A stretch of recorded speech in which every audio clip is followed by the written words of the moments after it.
완도와 더불어 함께하는 완도 주사랑교회. 오늘 우리에게 주신 하나님 말씀은 요한복음 20장 1절에서 10절까지 말씀입니다.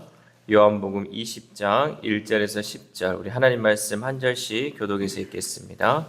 안식 후 첫날 일찍이 아직 어두울 때에 막달라 마리아가 무덤에 와서 돌이 무덤에서 옮겨진 것을 보고 시몬 베드로와 예수께서 사랑하시던 그 다른 제자들에게 달려가서 말하되 사람들이 주님을 무덤에서 어디에 들어온지 우리가 알지 못하겠다.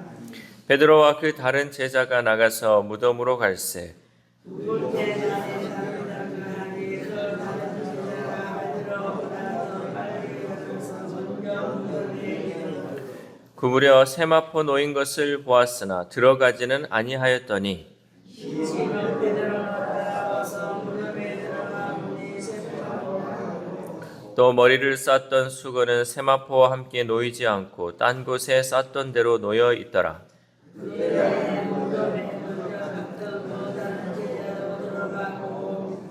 그들은 성경에 그가 죽은 자 가운데서 다시 살아나야 하리라 하신 말씀을 아직 알지 못하더라.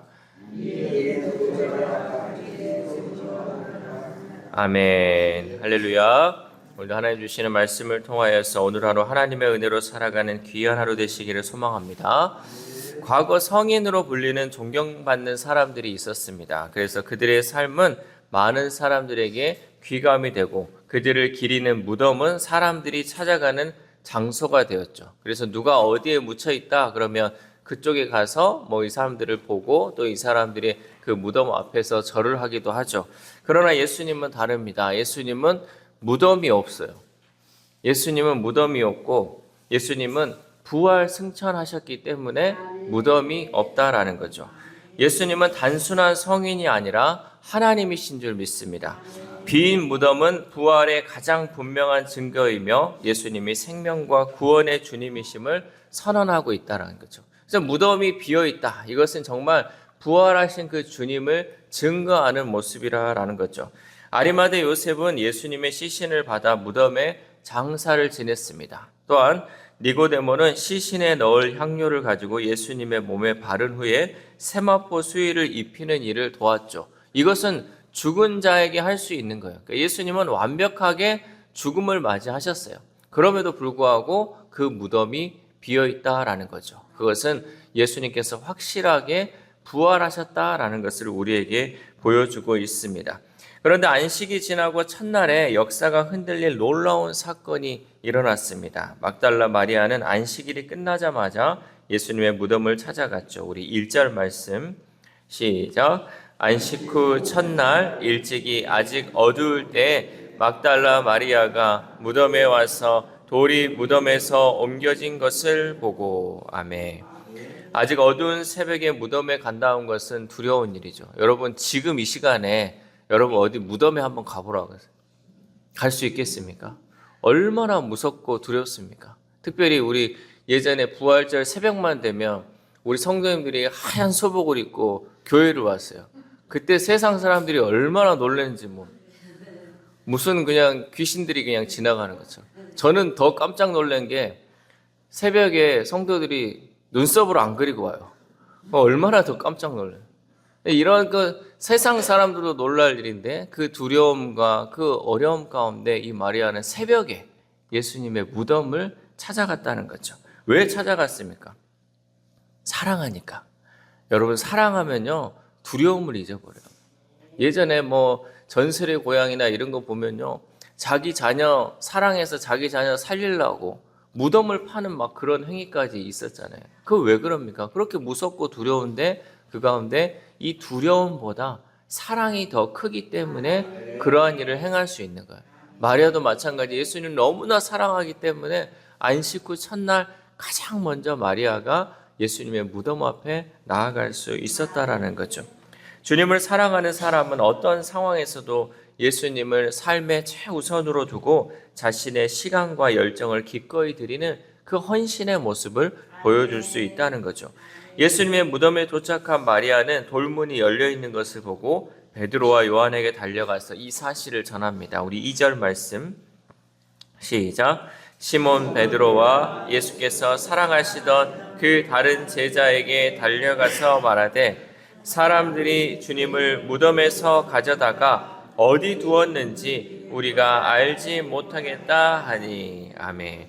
마리아는 무덤이 비어 있는 장면을 보고서도 예수님의 부활을 생각하지 못했어요. 여러분, 우리도 만약에 그런 시대에 있었다면요, 예수님이 아무리 말을 했다 할지라도 무덤에 갔는데 예수님이 없어요. 얼마나 깜짝 놀라겠어요. 부활했다라는 것 자체는 상상도 하지 못했겠죠. 그러나 그녀가 본 것을 사도들에게 전함으로써 이 마리아가 부활의 첫 증인이 되었다는 거죠. 그래서 복음서마다 이 마리아가 항상 가장 먼저 가서 예수님의 그 빈 무덤을 확인하고 그것을 제자들에게 알렸다. 그것을 기록하고 있다는 거죠. 그만큼 주님을 사랑하는 잔, 주님을 사랑했던 그 마리아를 통해서 부활의 첫 증인이 되는 그 영광을 누릴 수 있게 해줬다라는 거죠. 우리가 비어있는 예수님의 무덤을 직접 확인할 수는 없습니다. 부활하신 예수님을 우리 눈으로 직접 보는 것도 불가능합니다. 비록 우리가 육신의 눈으로 부활을 목격하지 못했을지라도 예수님의 부활을 목격한 증인들의 증언을 통해서 우리는 부활을 믿을 수 있다는 거죠. 그러니까 여러분, 우리가 어떤 일이 일어났는데 우리가 직접 못 본 것들이 많이 있잖아요. 근데 거기에서 그것을 본 사람들이 그것을 증언하고 이건 이렇게 했다라고 증거할 때 그게 일어났구나라고 우리가 알 수 있는 것처럼 예수님의 부활도 마찬가지. 우리가 그 시대에 살지 못했고 그 현장에 있지 못했지만 그것을 직접 본 사람들의 증언을 통해서 우리가 그것을 믿을 수 있다는 거죠. 마찬가지로 우리의 삶이 어떻습니까? 예수님을 경험하지 못한 사람들에게 예수님을 증거하고 하나님을 증거할 수 있는 것은 우리의 입술을 통해서 우리가 증거할 때 그 사실을 그 사람들에게 믿음으로 나타낼 수 있다는 거죠. 우리가 입을 한 번도 깜빡이지 않고 한 번도 말하지 않으면요, 그 부활의 소식, 또 예수님이 살아계심, 하나님이 살아계심을 다른 사람들이 어떻게 그것을 믿을 수 있겠습니까? 그래서 증인이 중요한 거고 증거하는 삶이 중요하다라는 거죠. 이 마리아가 직접 보고 그것을 증거함을 통해서 이 부활의 사건이 시작되는 것이 보여지게 됐다라는 거죠. 이 말씀을 믿은 우리에게 예수님은 구원의 기쁨과 하나님 자녀의 풍성한 삶을 또한 허락하셨습니다. 그 은혜를 입은 우리가 해야 할 일은 마리아처럼 예수 그리스도의 부활을 다른 사람들에게 전하는 삶을 살아야 할 줄 믿습니다. 또한 막달라 마리아가 전해준 소식을 들은 베드로와 요한은 주저하지 않고 바로 무덤을 향해 달려갔고 요한이 먼저 도착했죠. 우리 3절에서 4절 말씀 시작. 베드로와 그 다른 제자가 나가서 무덤으로 갈새 둘이 같이 다름질하더니 그 다른 제자가 베드로보다 더 빨리 달려가서 먼저 무덤에 이르러. 아멘. 즉각적으로 반응하는 두 제자의 모습을 통해 머뭇거림 없이 믿음을 행동으로 옮길 때 분명한 하나님의 증거를 경험할 수 있음을 깨닫게 합니다. 우리가 무슨 일이든요, 머뭇거리지 않고 즉각적으로 순종할 때 하나님의 역사를 경험할 수 있다라는 것을 우리에게 또한 시사하고 있는 거죠. 베드로와 요한이 보여준 즉각적인 반응은 주님을 향한 간절한 사랑의 표현이었으니까 사랑하면 즉각적으로 움직일 수 있어요. 사랑하지 않으니까 머뭇거리는 거예요. 이것을 해도 될까? 아니면 하지 말아야 될까? 머뭇거리는 것은 사랑하지 않기 때문에 그럴 수밖에 없다는 거죠. 그들이 부활의 첫 증거인 이 빈 무덤을 확인하는 것은 사랑으로 인한 믿음의 열정이 있었기 때문에 그것을 곧바로 달려가서 확인할 수 있었다라는 거죠. 주님을 향해 주저하지 않고 나아갈 때 우리도 주님이 예비하신 놀라운 은혜와 역사를 또한 만나게 될 것입니다. 요한은 무덤 밖에서 세마포를 보았고 뒤이어 온 베드로는 안으로 들어가서 세마포와 머리수건이 따로 정돈된 장면을 확인했죠. 우리 7절 말씀 시작. 또 머리를 쌓았던 수건은 세마포와 함께 놓이지 않고 딴 곳에 쌓던 대로 놓여 있더라. 아멘. 요한은 수건과 세마포가 따로 놓여 있는 것을 묘사했는데 존 스토트 목사는 이를 나비가 벗어버린 번데기 껍질과 같다라고 묘사를 했다는 거죠. 이것은 여러분 도굴꾼에 의해 도난당한 정황이 아니고 질서 있고 평온한 광경이었어요. 그러니까 예수님이 그 쌌던 수건과 세마포가 그 옆에 잘 개어서 놓여져 있다는 것은 누군가가 예수님의 시신을 급하게 막 가져갔거나 또 이것이 도굴당했다는 것이 아니라 그곳에 역사적인 현장, 평온하게 그 질서 있게 이루어졌음을 우리에게 보여주고 있다라는 거죠. 이것은 나사로가 무덤에서 살아났을 때와는 대조되는 장면이에요. 여러분, 나사로가 살아났을 때 어떻게 했어요? 나사로가 살아났을 때 수건을 몸에 동이고 나왔어요. 그러고 나서 예수님께서 저거를 풀어주라 해가지고 그 사람들이 이 나사로가 동에 메고 있는 이 수건들을 풀어줬다는 거죠. 그러니까 예수님이 부활하신 것과 이 나사로가 부활하신 모습은 완전히 다르게 보여지고 있다라는 거죠. 나사로는 부활했지만 그는 사람들의 도움을 받아야 했어요. 그러나 예수님을 감싼 세마포는 이미 벗겨져 있었고 수건은 정돈된 상태였습니다.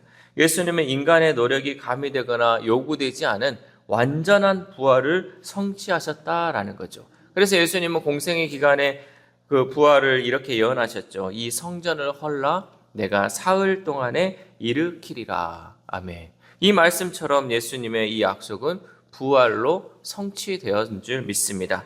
그뿐 아니라 죽음에서 부활하신 예수님은 그분의 영이신 성령을 우리에게 보내주시고 우리가 이 세상에서 성령의 능력으로 힘입어 부활의 증인으로 살아가기를 또한 원하고 계시는 줄 믿습니다. 우리는 마음의 문을 열고 하나님의 역사를 있는 그대로 받아들이며 예수님의 말씀과 증거를 통해 확고한 신앙으로 나아가야 한다는 사실이죠. 마지막으로 요한은 예수님이 부활하셨다는 사실을 깨달았지만 제자들은 아직 성경에 기록된 부활의 의미를 완전히 이해하지 못했다라고 얘기하고 있습니다. 우리 9절 말씀 시작. 그들은 성경에 그가 죽은 자 가운데서 다시 살아나야 하리라 하신 말씀을 아직 알지 못하더라. 아멘. 제자들은 아직 예수님이 부활에 대해 하신 말씀을 완전히 이해하지 못했습니다. 그러니까 그 당시 예수님이 부활했을 때는 완전히 이해하지 못했다라는 거죠. 그러나 제자들은 이후에 부활하신 예수님을 직접 만남으로 더 깊은 믿음을 갖고 그때 예수님이 하신 말씀을 깨닫게 되었다는 거죠. 우리가 빈 무덤과 정돈된 세마포와 또한 수건을 보고 부활을 믿을 수 있습니다. 하지만 더 깊고 확실한 부활 신앙으로 나아가기 위해서는 말씀을 통해 깨달아야 한다라는 거죠. 우리는 보고 믿는 믿음을 넘어서 약속의 말씀을 바라고 믿는 믿음으로 나아가야 한다는 거죠. 여러분, 보고 믿는 것 누구나 다 할 수 있는 거예요. 그 사건을 보고 또 그 일어난 것을 보고 믿는 것은 다 할 수 있는 거예요. 그러나 보지 않고 하나님이 말씀하신 그 말씀을 우리가 믿고 믿는다는 것, 이것은 정말 어려운 것이고 그 믿음이 정말 진실한 믿음이고 확고한 믿음이라는 거죠. 그래서 보지 않고 믿는 자가 복이 있다라고 말씀하고 있습니다. 우리는 성령의 조명하심을 통해 말씀을 깨닫고 그 말씀으로 부활신앙을 견고히 세워가야 할 줄 믿습니다. 여러분, 말씀이 믿어지고 말씀이 깨달아지는 건요, 우리의 노력으로 되는 게 아니에요. 여러분이 성경을 여기서 창세기부터 요한계시록까지 100번을 한번 읽어보세요. 그게 그냥 읽으면 그게 깨달아지는지, 성령께서 우리에게 감동 주시고 깨달아지실 수 있도록 우리에게 영안을 열어주셔야지 우리가 그것이 깨달아지는 거예요. 그래서 우리는 늘 성령을 의지해서 말씀을 볼 수 있어야 돼요. 하나님, 내가 이 말씀을 보는데요, 하나님 깨닫는 은혜가 되게 알게 해달라고 우리가 기도해야 되고요. 말씀을 들을 때도, 우리가 설교를 들을 때도 하나님 나에게 깨닫는 은혜를 주셔서 저 말씀을 들을 때 깨달아지고 믿어지는 은혜가 있게 해달라고 기도할 때 그 가운데 성령께서 우리를 깨닫게 해주시고 알게 해주실 줄 믿습니다. 사랑하는 우리 주사랑교회 성도 여러분, 빈 무덤은 예수님이 부활하셨음을 증언하는 강력한 증거입니다. 이를 통해 우리는 부활의 소망과 하나님의 큰 능력을 또한 확인할 수 있죠. 우리는 부활의 증거를 단순히 보는 데서 멈추지 말고 말씀과 성령의 조명을 통해 더 깊은 믿음으로 나아가야 할 줄 믿습니다. 이 새벽 우리가 함께 기도할 때 하나님, 우리의 신앙이 보고 믿는 신앙을 넘어서 보지 않고 약속의 말씀을 믿는 믿음으로 성장할 수 있도록 도와달라고 기도합시다. 특별히 우리의 신앙이 10년 전이나 20년 전이나 별 변화 없이 성장하지 않았다면 우리가 하나님의 말씀으로 믿음이 자라고 신앙이 성장할 수 있게 해달라고 기도합시다. 또한 오늘 하루를 살아감에 있어서 마리아가 부활의 첫 증인으로 예수님의 부활을 증거하였던 것처럼 우리도 주변의 이웃들과 가족들에게 예수님을 증거하는 증인의 삶을 살아가는 저와 여러분 되시기를 주님의 이름으로 소망합니다. 기도하겠습니다. 하나님 감사합니다. 오늘 부활하신 그 주님을 바라봅니다. 비록 무덤은 비어 있었지만 그 빈 무덤을 통하여서 예수께서 다시 살아나심을 우리는 보게 됩니다. 우리가 그 부활의 역사적 현장에 있지는 않지만 그 증거를 통하여서 그 사실을 또한 믿게 됩니다. 하나님, 우리가 살아가는 이 세상 가운데서도 우리가 살아계신 그 예수님을 증거하는 우리의 삶이 될 수 있도록 도와주시옵소서. 우리의 증거를 통하여서 믿지 않는 사람들 또한 알지 못하는 사람들에게 예수님의 살아나심을 증거하게 하시고 하나님의 살아계심을 증거하는 삶을 살아갈 수 있는 우리 모두가 될 수 있도록 도와주시옵소서. 특별히 아픈 환우들을 위해서도 기도합니다. 하나님, 정말 이 땅의 삶이 끝이 아니라 늘 하늘의 저 삶 또 영원한 생명이 있음을 우리 가운데 깨닫게 해주셔서 하나님만을 바라보며 부활하신 그 예수님을 바라보며 우리를 낫게 하시고 회복케 하시는 그 주님의 은혜로 살아가는 우리 환우들의 삶이 될 수 있도록 도와주시옵소서. 또한 우리의 자녀들이 있습니다. 우리의 다음 세대들이 있습니다. 하나님, 우리가 그들과 늘 함께 할 수 없지만 하나님께서 늘 함께하여 주심을 통하여서 그들을 안전하게 지켜주시고 그들을 믿음으로 이끌어 주심을 통하여서 온전히 하나님과 동행하는 우리의 자녀들, 우리의 다음 세대들 될 수 있도록 도와주시옵소서. 또한 오늘 하루를 살아갑니다. 하나님, 오늘 하루의 삶 가운데 성령께서 우리와 함께하여 주심을 통하여서 우리가 보고 듣고 또한 말씀을 읽는 그 순간순간마다 성령께서 깨닫게 하여 주심을 통하여서 오늘도 하나님과 동행하는 은혜의 삶이 되는 귀한 하루 될 수 있도록 도와주시옵소서. 이 모든 말씀 우리를 구원하여 주신 예수 그리스도의 이름으로 기도드립니다. 아멘.